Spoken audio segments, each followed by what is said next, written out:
Hey everyone, welcome back to the Mindful Living podcast with your host Sana. Now, if you are here because life has been loud and your inner world, it feels like that it's running on a low battery. Listener, you are in the right room because today we are unpacking something that is honestly not just a concept, but it is, trust me, a survival skill. Mindful resilience. Not the fake positivity, not the grind till you break, real resilience. The kind you build when your body is done pretending and your mind it refuses to keep performing. Listeners, my guest today has lived that journey in a very literal way. He is the founder of ConsciRise, a community of vetted holistic practitioners who actually walk their talk around authenticity, healing, and integrity. Before this chapter, he spent years as vice president of inclusive excellence and a graduate professor doing all the high impact, high pressure work. Well, on paper, it definitely looked like success, but in his body, it felt like burnout and breakdown. In the middle of the collapse, he did something most of us would never even consider. He embarked on a 24-day water fast, and that experience not only restored his health, it cracked open his understanding of trust, consciousness, and what it means to exactly rebuild a life. Along the way, he also met people who tried to exploit that vulnerability, which actually became the catalyst for building ConsciRise, a space for healing which is protected, curated, and also real. He has a PhD in theory and social foundations. His work spans psychometric instrument design, behavioral analysis, and even legal and jury outcome prediction models. On top of that, he has explored consciousness through hypnosis based regression sessions, which reshaped how he sees identity and the continuity of life. So, listeners, not the typical vibes that we are going to take from this episode. We are going to talk the intersection of science, spirit, and strategy. How do you move through disruption? How do you rebuild after everything falls down apart? And how do you lead consciously in a world that is moving ultra fast and not always very kind? Listeners, meet my incredible guest, Dr. Jonathan Locust. So, Dr. Jonathan, welcome to the Mindful Living. And as always, I'm really honored. Thank you so much for having me. And again, thank you for all you do to create spaces where people can be able to grow. So thank you for your work. Thank you so much, Dr. Jonathan. And that really means a lot. And I'm really excited to dive into this because, not only we are going to dive deep through your journey, of course, but then also, um, you know, we always want deep down something which is grounded, doable, and also practical.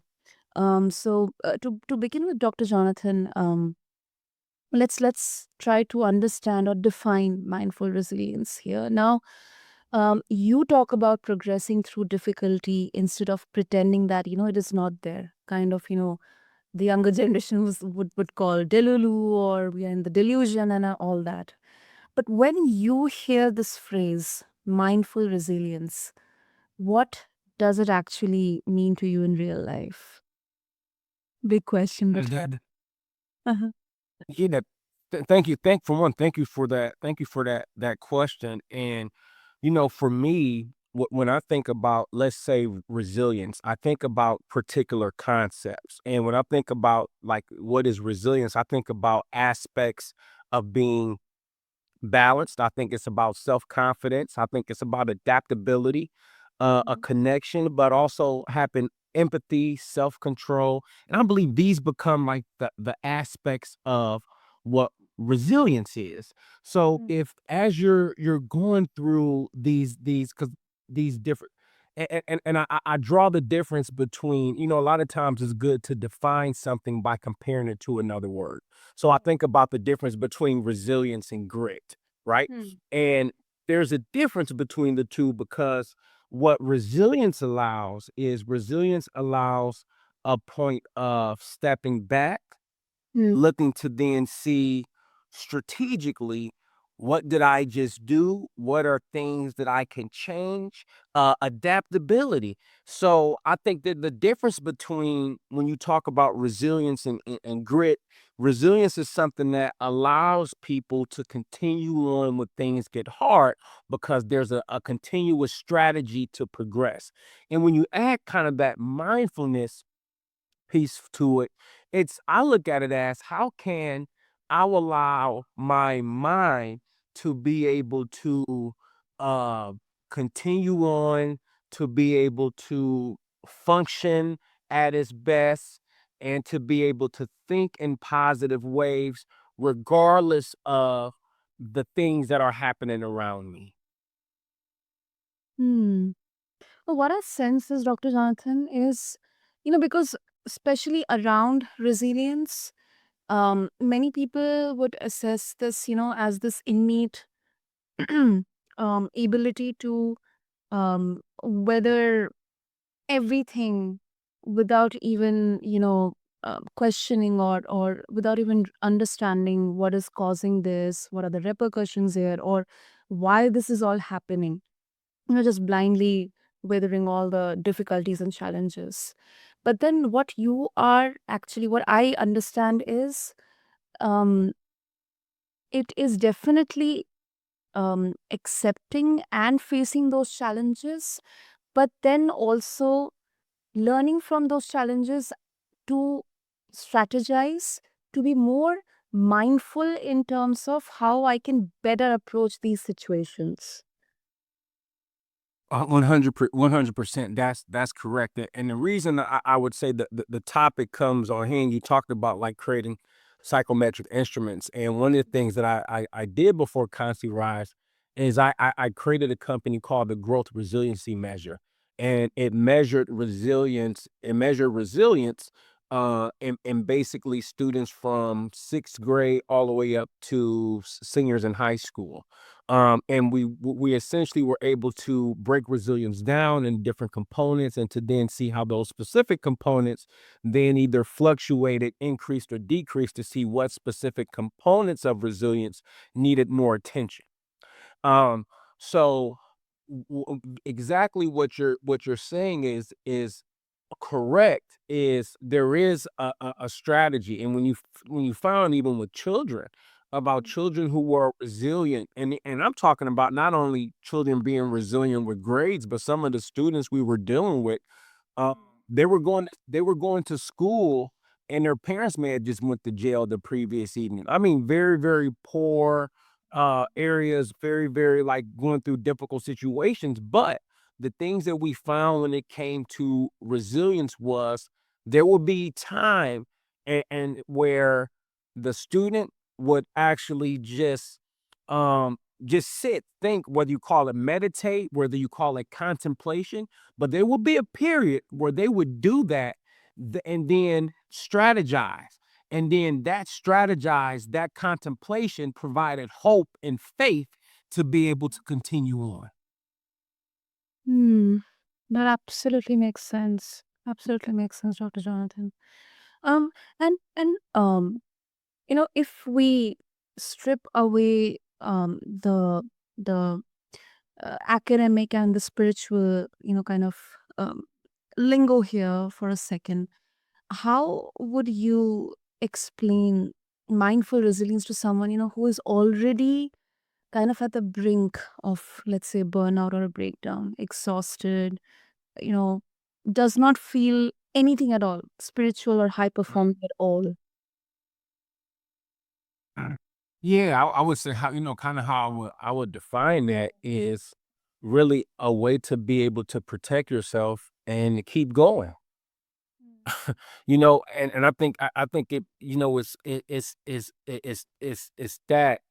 And as far as definition, it's that simple. And for the folks, because I've been there before. Like you shared a little bit of my story at the beginning. So for anyone who's listening who do feel at the brink, I'm not just talking about things that I've read in a book, Like I'm talking about things that I've actually experienced, things where I've been told that if I try to have another child, my child is more than likely to be disabled or to be deformed because of my health issue, and I would have to be on medicine for the rest of my life. And me and my wife have to talk about that. Like, so I know what it's like to be at the bottom, to where you feel as though there is no place to go. But there is a place to go, because where you're at the bottom, you can always go up. You can always go up. And a lot of the times what it finds is, which I think it also is important, is when you talk about mindful resilience, what are the things that you are surrounding yourself with? Who are the people? What are you reading? What is the music you're listening to? What are you watching? What is your mind consuming? Mm. And then that plays a huge part in the resilience. So when I talk about like my healing journey, and when like what I said was, not only am I going to be resilient, but I'm going to cut out a lot of things that are not positive contributors to my mindfulness. So I stopped hanging around certain people. I stopped watching certain things. I really just kind of, and I started consistently listening to things that could be able to help my mindfulness. So I think when we're also talking about that, we talk about, like, what are some very first practical steps that I can make? Well, you can start just doing an evaluation on, what am I reading? What am I listening to? Who am I hanging around? What am I watching? What are the things that are influencing me on a regular basis? And then as you look at those, does that have a positive increase or negative, or negative? And then from there, start to make adjustments. Hmm. Hmm. Yeah. Yeah. And that's exactly why it is mindful, because it's kind of an assessment that we are trying to do. Whether writing down what we are doing, whom we are hanging out with, what we are listening, what we are consuming, what we are eating, and everything. But also, Dr. Jonathan, one question that really comes in my mind, often, okay, good that we realize, okay, I'm maybe at the brink of a breakdown or a burnout, or something is not right. I'm not feeling right, but I am ready to make things right. But then, you know, that particular, it's kind of, a not a double-edged sword. It's kind of a very slippery slope, because sometimes our mind, our brain, it tries to protect us, because we often get into this loop of anxiety and this fear that maybe I'm going to once again go back to my old habits, or go back to those old my old self, instead of getting into this new self. Maybe all of these things are too much overwhelming for me. So what was the single thing that kind of made you kept going on that path? Because sometimes it's really very natural that we kind of once again go back to our old self. Yes, yes. No, no, that's a good question. So for me, it Mhm. was not only did I know that I needed to change, but I also know that I needed to change. I had responsibilities, Mhm. so there were also people. Not only did I need to change for myself, but there were also people that I needed to make a change for.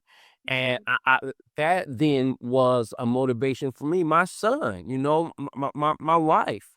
I also had, like, people. I had students, so I was over a pretty large division, so I had students and faculty and staff who are depending on me. So for me, since I did have responsibilities, that was a motivator. But I would also say that, and if a person has been there, or if they're there, they know what I'm talking about, to where you just know that I can't go back. Even and that does not mean, and I want to be clear, that does not mean we do not give ourselves grace, right? Because in this process, we have to give ourselves grace because as we walk, as we go 10 steps forward, we may sometimes regress 2 steps back, but we're still up 8 steps. And I think that is the context, the framework to keep things in. It's not to say we're going to go 100 steps straight. No, no, no, no.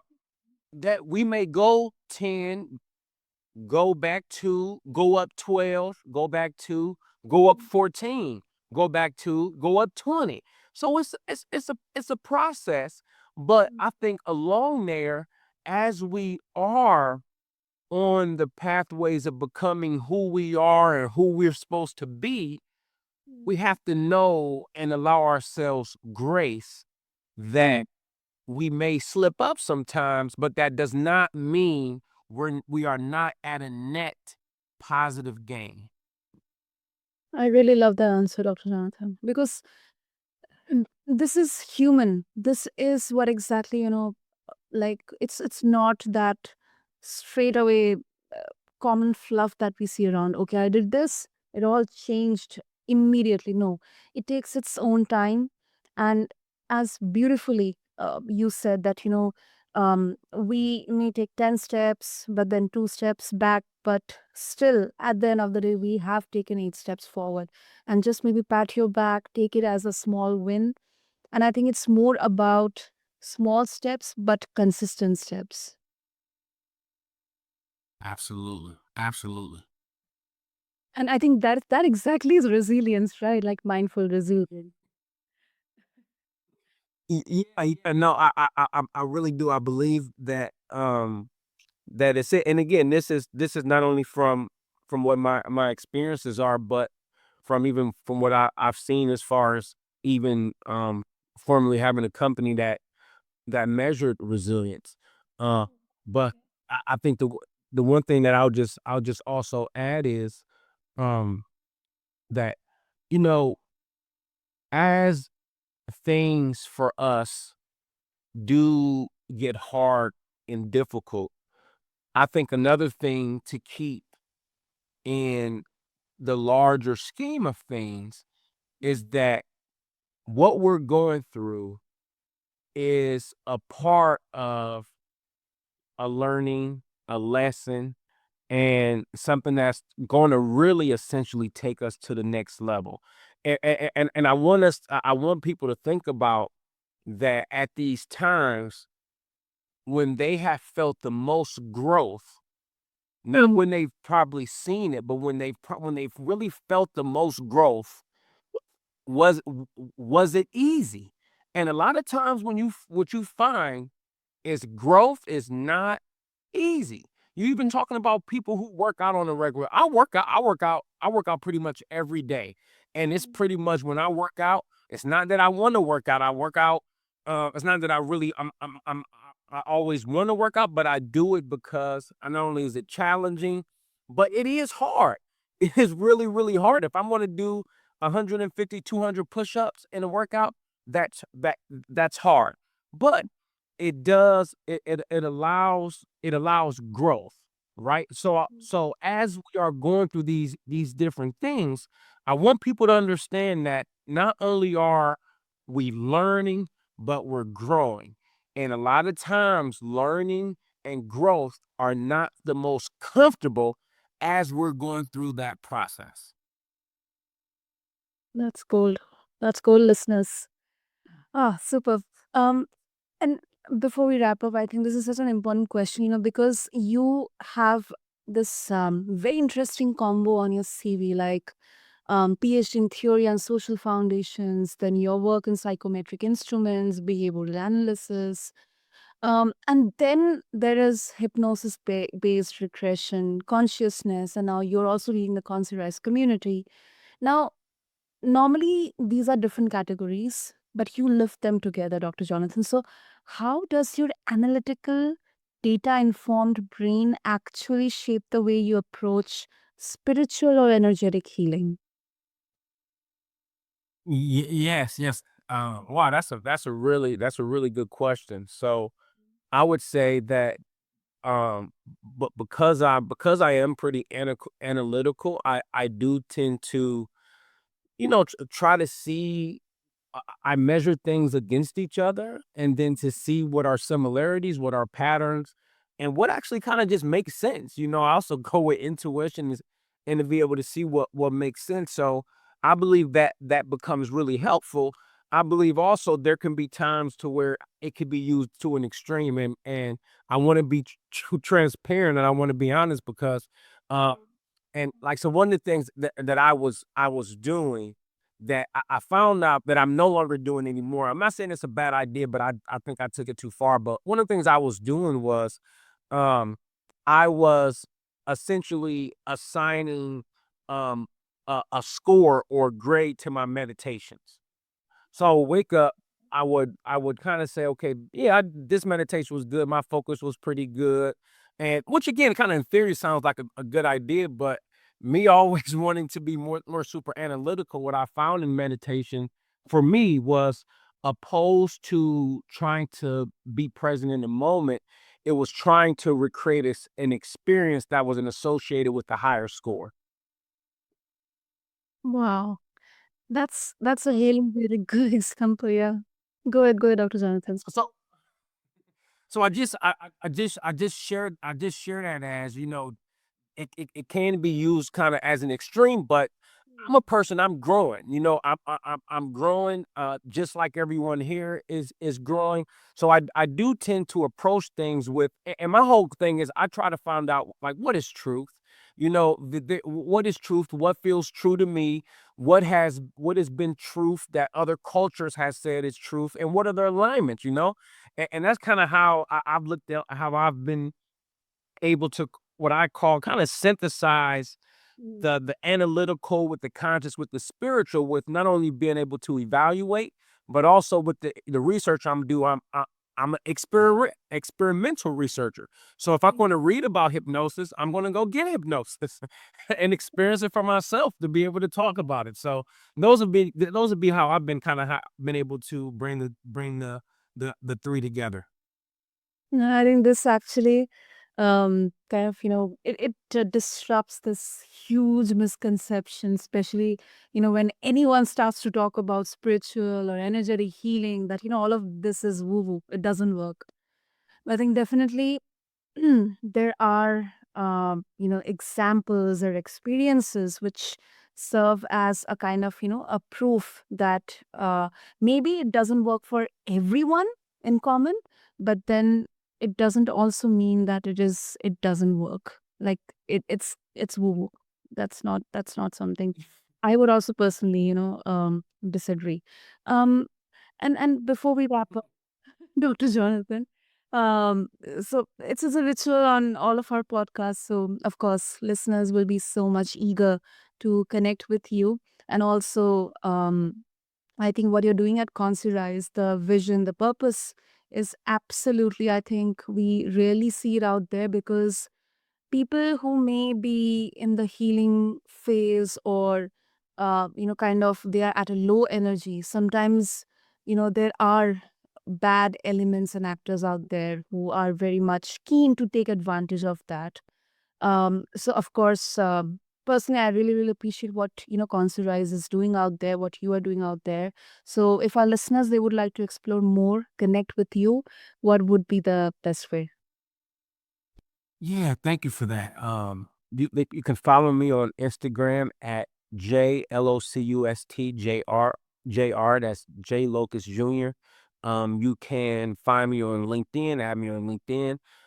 Join our community on ConsciRise. I mean, we have a free community. We have cool events that are happening all year round. We're starting which I'm excited about. We're starting a monthly fasting experience. So we're going to fast pretty much at the end of every month, where you can fast from whatever you want to fast from, you can fast from. So we have a number of really cool experiences that we'll be having. And then we just started our membership. So your listeners are interested in more of a structured type base, we have some subscriptions going all the way down. There's almost like $20 a month where you can meet with practitioners, and to be able to have sound and music therapy to really get a combination in a more structured fashion. So, um, join us. We are at ConsciRise, ConsciRise.com. Join our community and, um, yeah, engage. I mean, I love talking about these things. So please don't hesitate to follow me, shoot me a message, and I will respond back.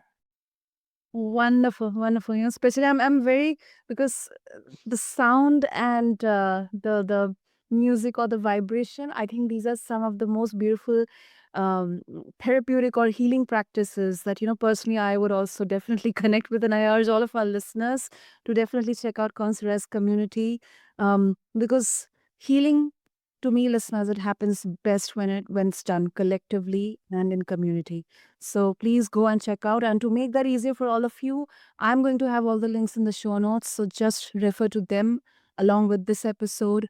And today, I think we hit some really, really big themes through Dr. Jonathan's journey.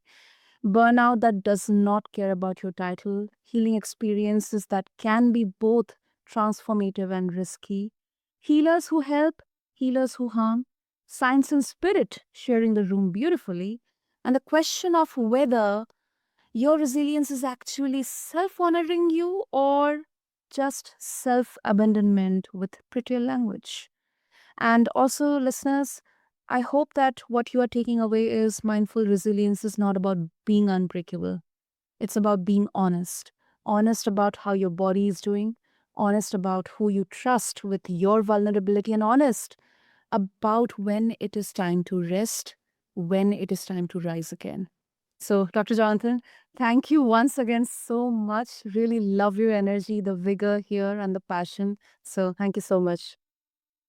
It's my absolute pleasure. Again, thank you for all the work you are doing in providing these spaces and asking such brilliant questions for me to even to be able to share my experience and converse. So thank you for your beautiful energy and all you're doing to contribute. Thank you so much, Dr. Jonathan, once again. And listeners, if this episode landed for you, share it with one person you know is quietly burning out behind a brave face. And if you think that this conversation and whatever we are sharing through our podcast is something valuable to you, uh, show your love, subscribe to us, leave us a review, let us know what you connected with or what you didn't connect with. And also, thank you so much to all the beautiful listeners out there for tuning into this episode of The Mindful Living. Take a breath, drink some water, and remember you are allowed to build a life that your nervous system can actually live in. This is your host, Sana, signing off.